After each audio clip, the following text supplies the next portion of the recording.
Hi friends, welcome to my channel. ఈరోజు పూరీలోకి ఆలూ కుర్మా చేయాలనుకుంటున్నాను. ముందుగా ఆలుగడ్డల్ని పైన పొట్టు తీసేసి చిన్న చిన్న ముక్కలుగా చేసి ఈ విధంగా ఉడకబెట్టుకుంటున్నాను. ఈ ఆలుగడ్డలు అటు ఉడుకుతున్నాయి కదా, ఇప్పుడు మనం స్టవ్ ఆన్ చేసుకొని కడాయి పెట్టుకొని ఇందులో ఒక 2 స్పూన్స్ ఆయిల్ వేసుకున్నాము. నూనె కడాయి పెట్టుకొని నూనె వేడి చేసుకుంటున్నాం కదా, ఈలోగా లవంగాలు, దాల్చిన చెక్క, యాలకులు, కొద్దిగా జీలకర్ర వీటి తీసుకొని మనం పచ్చగా దంచుకుందాం. ఇది మసాలా అన్నమాట. మసాలా కోసం ఇవి దంచుకుంటాం.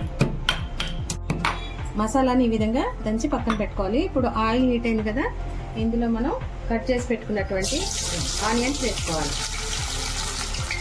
తర్వాత పచ్చిమిర్చి కూడా వేసుకొని ఒకసారి కలుపుకుందాం. ఈ ఆనియన్ అంతా కూడా పచ్చి వాసన పోయేంత వరకు మనం వేయించుకుందాం. మనం అల్లం వెల్లుల్లి కూడా దంచుకుందాం.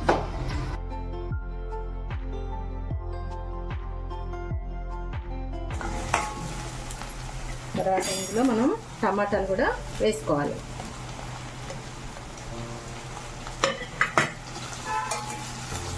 మనం ఇందులో దంచి పెట్టుకున్నటువంటి అల్లం వెల్లుల్లి పేస్ట్ కూడా వేసుకోవాలి.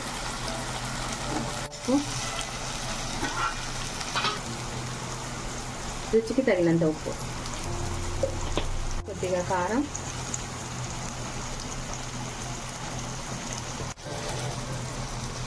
ధనియాల పొడి,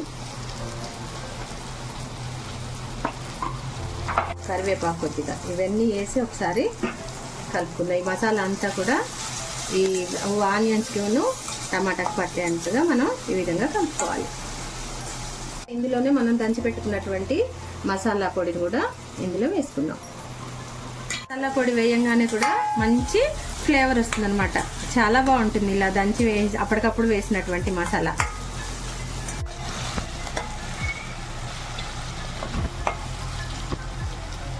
ఒక చెంచా కొబ్బరి పొడి కూడా వేసుకోవాలి.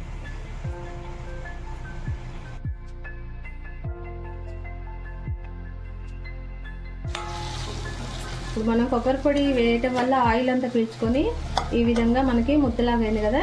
ఇప్పుడు మనం ఇందులో 1 గ్లాసు వాటర్ పోసుకుందాం.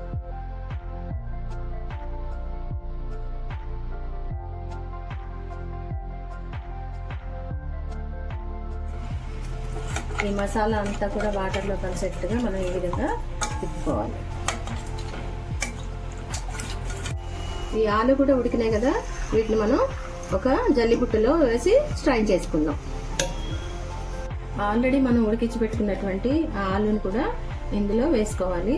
మరీ పెద్దగా ముక్కలుగా ఉడకబెట్టుకున్నట్టయితే కొద్దిగా స్మాష్ చేసి వేయండి. నేను చిన్న ముక్కలుగా కట్ చేశాను కాబట్టి ఈ విధంగా వేసుకున్నాం. బాయిల్ చేసినటువంటి ఆలు ముక్కల్ని ఈ విధంగా ప్రెస్ చేస్తూ మనం కలుపుకోవాలి.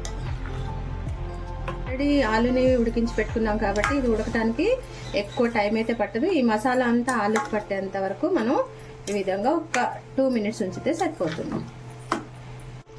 పైనుంచి కొద్దిగా కరివేపాకు, కొత్తిమీర వేస్తే మన కుర్మా రెడీ అయినట్టే.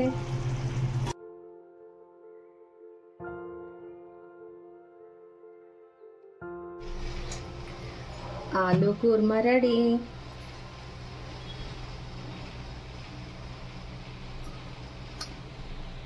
ఇది పూరీలోకి చపాతీలోకి బాగుంటుంది. మీరు కూడా ఈసారి ఎప్పుడు బాంబే చట్నీ అని, అదే పిట్లా అని, కూర అని చేస్తూ ఉంటాం కదా, అలా కాకుండా ఈ విధంగా కుర్మా మీరు కూడా మీ ఇంట్లో ట్రై చేయండి.